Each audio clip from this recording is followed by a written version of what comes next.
प्रिय विद्यार्थियों, गौतम धर्म सूत्र के तृतीय प्रश्न के पंचम अध्याय में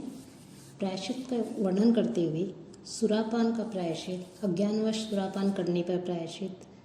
वर्जित जो भोजन है या अभोज्य वस्तु है उसके भोजन करने पर प्रायश्चित, गुरु पत्नी गमन का क्या प्रायश्चित होता है, साथ ही साथ वर्जित दशा में स्त्री गमन का प्रायश्चित आदि इन विषयों के ऊपर जो वर्णन किया गया है। तो इसका पहला सूत्र है सुरापान प्रायश्चित के विषय में। सबसे पहले इस पंचम अध्याय में सबसे पहले सुरापान करने पर उसका प्रायश्चित का विधान बताते हुए कहते हैं,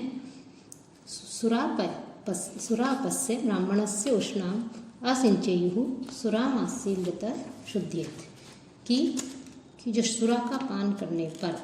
कि यदि सुरा का पान कर लिया जाए तो ऐसे सुरापान करने वाले ब्राह्मण के मुख में तपती हुई सुरा डालनी चाहिए, कि तपती हुई सुरा उसके मुख में डालनी चाहिए, तब वो शुद्ध हो जाता है। और कब तक? इस प्रकार से उसकी मृत्यु होने पर कि सुरापान करने वाले सुरापस्य, कि सुरापान करने वाला जो ब्राह्मण है उसके मुख के अंदर उष्णमास की जो गर्म जो सुरा है, उस गर्म सुरा को उस ब्राह्मण के मुख के अंदर डाला जाए। कि ब्राह्मण यदि सुरापान करता है, ब्राह्मण के लिए सुरापान का निषेध किया गया है, लेकिन यदि वो सुरापान करता है तो उसके मुख में तपती हुई सुरा डाली जाए। और इस प्रकार से उस तपती हुई सुरा जब उसके मुख में डाली जाए और डालने पर जब उसकी मृत्यु हो जाती है, तब सुरापान का प्रायश्चित यहाँ पर बताया गया है कि इस प्रकार से फिर वो उसका प्रायश्चित हो जाता है। साथ ही साथ यदि अज्ञानतावश, कि ये तो है जानबूझकर यदि उसने सुरापान किया है, तो इस प्रकार से उसके मुख में गर्म सुरा डालनी चाहिए। और अज्ञानतावश यदि सुरापान किया हो तो 3 दिन तक क्रमशः पयो कि अमत्यापान, कि 3 दिन तक यदि अज्ञानवश पानी सुरापान किया हो तो पयो जो गर्म जो है दूध, घृतम घी और उदकम जल पी करके, साथ ही साथ वायु की जो वायु है, उष्ण वायु है, उसका से सेवन करें, तब जो है वो उसकी शुद्धि होती है। प्रतित्रयः 3 दिनों तक। और ये कैसे होने चाहिए? तपता नहीं चाहिए, गर्म होने चाहिए। कि इस प्रकार से यदि अज्ञानतावश सुरापान किया हो किसी ब्राह्मण ने, अज्ञानवश अनजाने में, जानबूझकर नहीं, जानबूझकर करने पर तो उसके मुख में तपती हुई सुरा डालने के लिए कहा गया है, लेकिन अनजाने में यदि सुरापान किया हो तो 3 दिन तक क्रमशः गर्म दूध, उष्ण दूध, घी और जल पी कर रहे, और साथ ही साथ उष्ण वायु का सेवन करें। इसके अलावा उसके लिए अन्य भोज्य पदार्थ निषिद्ध हैं। इस प्रकार से प्रायश्चित करने को करें। और इस प्रायश्चित को क्या कहा जाता है? तप्त क्रच प्रायश्चित इसे कहा गया है। कि इसे क्रच, कि क्रच, अतिक्रच, तप्त क्रच, चांद्रायण, अनेक प्रकार के जो हैं प्रायश्चित बताए गए हैं। कि जिस प्रकार के पाप होते हैं, छोटे पातक है, उपपातक है, महापातक है, सबके लिए अलग अलग प्रकार के प्रायश्चित का विधान है। तो यहाँ सुरापान के विषय में कह रहे हैं, गर्म चीज़ों का उसे जो है सेवन करना चाहिए, गर्म दूध, गर्म घी, गर्म जल पी करके, और गर्म ही वायु हवा जो है उसका सेवन करें 3 दिन तक, तब उसे शुद्धि होती है। और इस प्रायश्चित को तप्त क्रच कहते हैं। तप्त यानी तपा हुआ, गर्म, तो तप्त क्रच से कहा गया है। और इसके पश्चात उसका पुनः संस्कार किया जाता है, उपनयन संस्कार एक तरह से उसका पुनः किया जाता है। उसके मेखला आदि धारण करवाई जाती है, दंड आदि धारण करवाई जाती है, भैक्षचर्या जो व्रत आदि नियम है उनका पालन करवाया जाता है, तब जो है वो फिर वो पवित्र ब्राह्मण जो है वो पवित्र होता है। मूत्र पुरुष रेत सांचय प्राशन। और यदि शरीर से निकलने वाले जो मलमूत्र आदि जो गंदगी है उसको भी यदि किसी प्रकार से उसका यदि वो जो है भक्षण कर लेता है, तो ये तप्तक्रच प्रायश्चित के द्वारा ही वो शुद्ध होता है। और व्याघ्र आदि जो मांसभक्षी पशु हैं, ऊँट है, उष्ट्र है, खर, गधे आदि हैं, इनका यदि मांस का भक्षण कर ले, मांस भक्षण उसके लिए निषिद्ध है। तो कुछ जीवों का मांस भक्षण का निषेध है, तो ये निषिद्ध जीव हैं, इनका यदि मांस भक्षण कर ले तो उससे जो है यही प्रायश्चित तप्तक्रच प्रायश्चित ही होता है। साथ ही साथ ग्राम्य कुक्कुट सूकर योश्च। ग्राम्य कुक्कुट, अच्छा पालतू जो मुर्गे आदि हैं, ऐसे मुर्गों का, और जो शूकर आदि हैं, सुअर आदि हैं, उनका मांस भक्षण करने पर भी तप्तक्रच प्रायश्चित बताया गया है। गंधा अग्रहणे सुरापस्य प्राणायामा घृत प्राशनम च। और यदि सुरापान नहीं करता है, ब्राह्मण यदि सुरापान नहीं करे, लेकिन यदि उसकी गंध को सूंघ ले, गंध सूंघने पर भी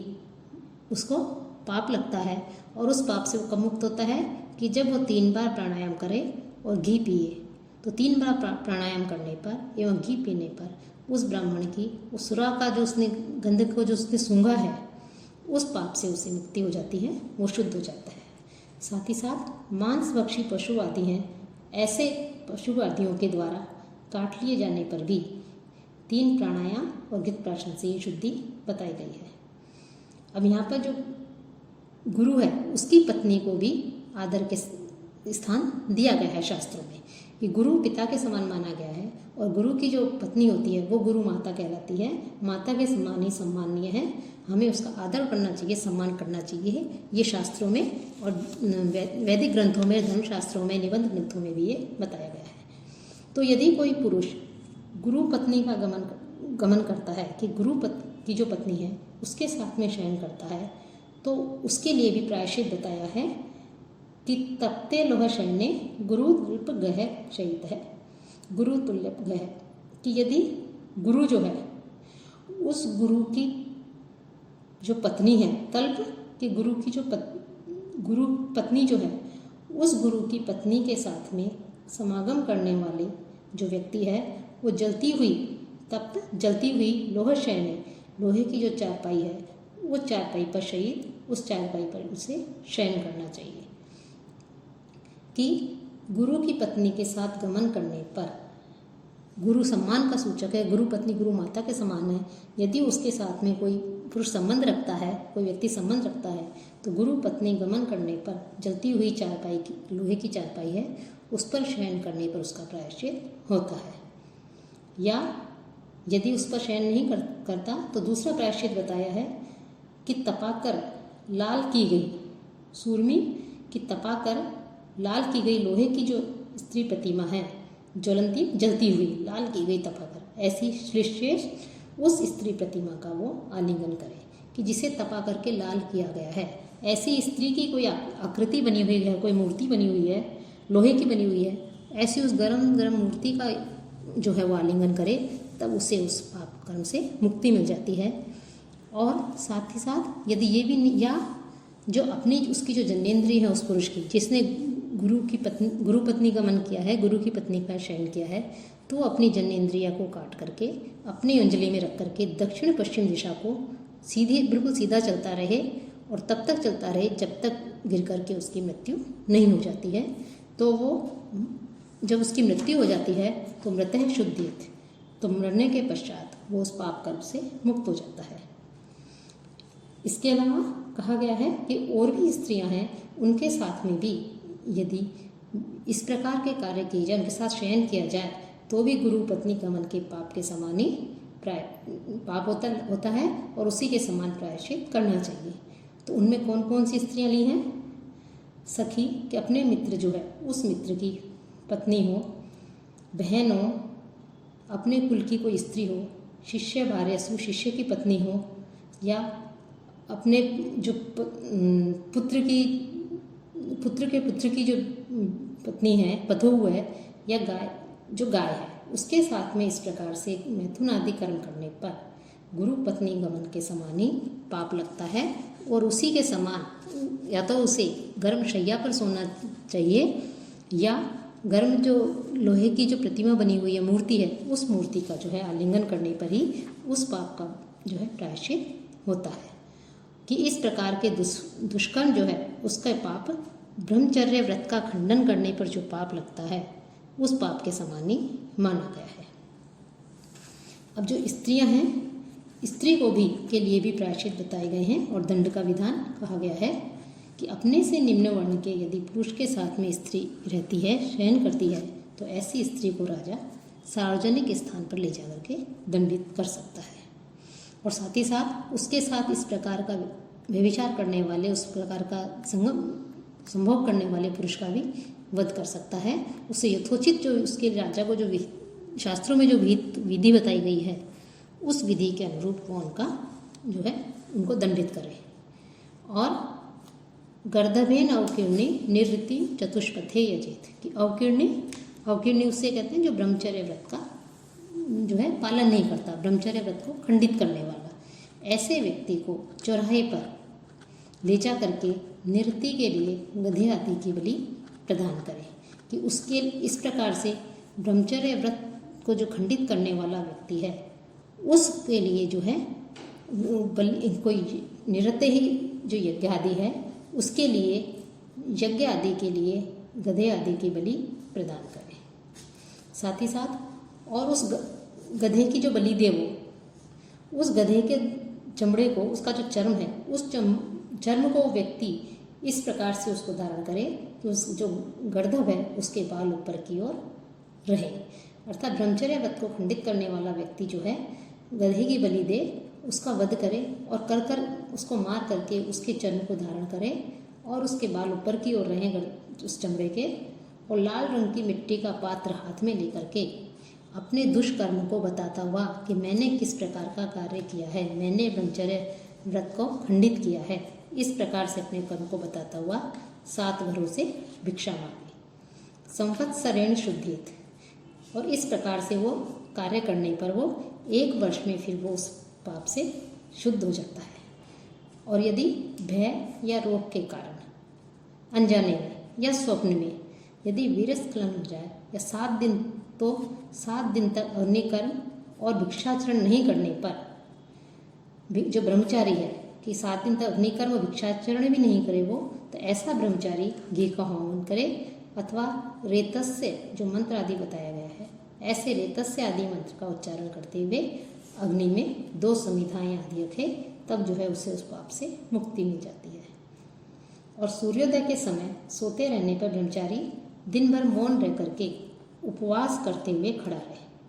कि सूर्योदय के समय यदि कोई ब्रह्मचारी है उसे प्रातःकाल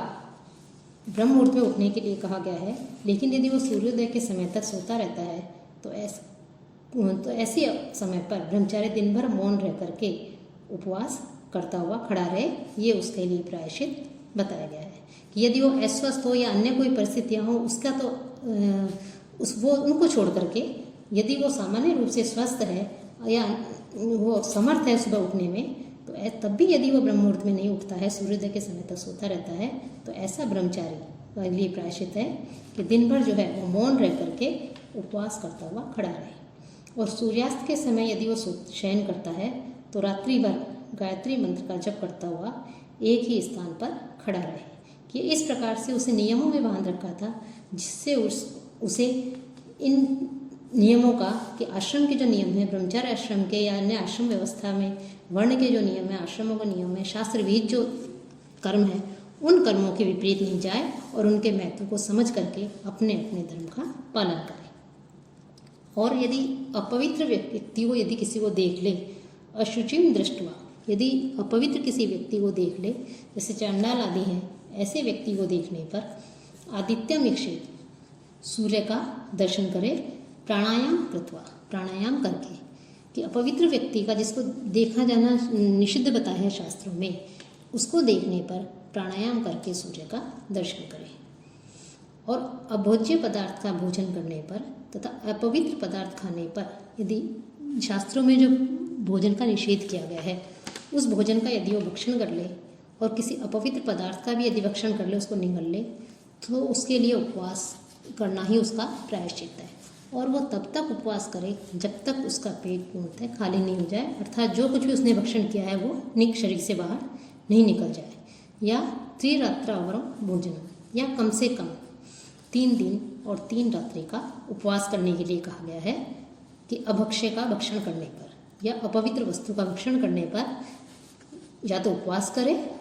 जब तक उसका पेट पूर्ण रूप से खाली नहीं हो जाए, या 3 दिन और 3 रात तक उपवास करे, अथवा 7 दिन और रात तक। 25वें सूत्र में कह रहे हैं कि 7 दिन और रात तक स्वयं सप्तरात्रम व स्वयं शीर्णान्य उपभुंजाने, स्वयं गिरे हुए फलों को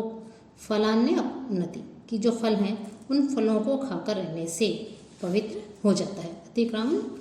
कि उन फलों को खाने से, कि स्वयं गिरे हुए जो फल हैं उनको उठा करके लाए और 7 दिन रात तक यदि उन्हीं फलों का भक्षण करे, तो अपवित्र या अभोज्य वस्तु का जो उसने भोजन किया है, उनको खाया है, उस पाप कर्म से उसका प्रायश्चित हो जाता है, शुद्धि हो जाती है। और इसके अलावा वो कह रहे हैं कि इस प्रकार से तो उसकी शुद्धि हो ही जाती है। साथ ही साथ 5 नख वाले पशु हैं, उन पशुओं से जिनके 5 नाखून हैं, ऐसे पशुओं से, और जो निषिद्ध जो पदार्थ बताए गए हैं, भोज्यान हो, क्या भक्षण करना चाहिए क्या नहीं, इसके विषय में पिछले अध्यायों में भी जो है कहा जा चुका है। तो उन जो अभक्ष्य पदार्थ भोजन है, उन अभोज्य पदार्थ है, उनका भक्षण करने से, उसे उगल करके फिर घी का पान करने पर भी शुद्धि बताई गई है। साथ ही साथ दोष, किसी को जबरदस्ती व्यर्थ में यदि किसी को दोष दे दिया जाए, उसकी भर्त्सना की जाए, झूठ असत्य भाषण किया जाए, दूसरे की हिंसा की जाए, ऐसा करने पर 3 दिन रात का व्रत होता है। तो इस प्रकार से किसी भी प्रकार से जो है हम किसी ने जो है हिंसा की जाए, मन वचन कर्म से ही चाहे हिंसा हो, तब भी उसे 3 दिन रात का व्रत करना कहा गया है। और यदि किसी के ऊपर क्रोध किया जाए और जो यदि किसी कुछ बोला जा रहा है और यदि वो सत्य हो, तो मनु के जो वरुण सूक्त हैं, उन सूक्तों का उच्चारण करते हुए उसे हवन करना चाहिए कि इमं ते वरुण। इस प्रकार से वरुण सूक्त में जो मंत्र आए हैं, उस वरुण सूक्तों के मंत्रों का उच्चारण करते हुए हवन करना चाहिए, तब उससे जो है उसकी शुद्धि होती है। और विवाह, साथ ये असत्य भाषण का दोष बताया है। साथ ही साथ विवाह आदि में संभोग के समय, उपहास में या रोगी व्यक्ति को यदि सांत्वना देने के लिए असत्य भाषण कहा जाता है, तो उसमें कोई दोष नहीं होता और उसके लिए कोई प्रायश्चित भी नहीं है। कि कई बार कुछ असत्य बोलने से यदि किसी दूसरे का कल्याण हो रहा है, उसका भला हो रहा है, उसका अच्छा हो रहा है, तो ऐसे असत्य भाषण को जो है शास्त्रों में विहित बताया गया है कि ऐसे असत्य बोलने पर कोई दोष नहीं होता जिससे किसी दूसरे का भला हो रहा है। और लेकिन गुरु के संबंध में और विवाह आदि जो अवसर है, उस अवसर में असत्य भाषण करने के लिए मना किया गया है। उस समय असत्य भाषण नहीं करना चाहिए गुरु के संबंध में भी। साथ ही साथ यदि छोटी सी बात के लिए, कोई छोटी सी बात के लिए भी यदि वो मन से गुरु के प्रति असत्य भाषण करता है, कि गुरु ने यदि किसी कारण से किसी को क्रोधित होकर किसी को डांट दिया, कोई छोटी सी बात है, तो तब भी यदि वो गुरु के प्रति असत्य भाषण करता है, गुरु को झूठ बोलता है, असत्य कहता है, तो वो पाप कर्म का भागी होता है और वो 7 पहले की पीढ़ी और 7 बाद की पीढ़ियों के नाश का पात्र बनता है, उनका नाश करता है। और निम्न वर्ण की जो स्त्री है, उसके साथ में रहने पर, शयन करने पर 1 वर्ष तक कच्छ व्रत का पालन करने के लिए कहा गया है। कृच्छ व्रत का पालन करें कि कृच्छ अतिकृच्छ चांद्रायण, इसके विषय में 8वें जो 9वां अध्याय है उसमें विस्तार से बताया है, उसमें अध्ययन करेंगे कि क्या कृच्छ है, क्या अतिकृच्छ है, क्या चांद्रायण व्रत किस प्रकार है। और इसमें आगे कह रहे हैं कि अनिच्छापूर्वक यदि निम्न वर्ण की स्त्री के साथ में ऐसी परिस्थिति हो जाए कि उसके साथ में शयन करना पड़े, तो 12 दिन रात तक तप करने के लिए कहा गया है। साथ ही साथ और यदि ऋतुकाल के समय किसी स्त्री के साथ में शयन किया जाए, तो 3 दिन रात का वही व्रत करने का, वही प्रायश्चित करने का विधान है। तो इस प्रकार से अनेक प्रकार के व्यक्ति जो है जाने अनजाने में अनेक उससे जो पाप कर्म हो जाते हैं। कुछ वो जानबूझकर करता है, कुछ अनजाने में जिसका उसे आभास नहीं होता, लेकिन पाप कर्म तो पाप कर्म है। और इन दोनों के लिए ही अलग अलग प्रकार के प्रायश्चित का विधान है। जो जानबूझकर किए जाते हैं उनके लिए अति कठोर जो है प्रायश्चित बताए गए हैं, और जो अनजाने में होते हैं उनके लिए भी प्रायश्चित का तो चाहे सरल ही हो, लेकिन उनके लिए भी किसी न किसी रूप में प्रायश्चित का विधान हमारे शास्त्रों में किया गया है।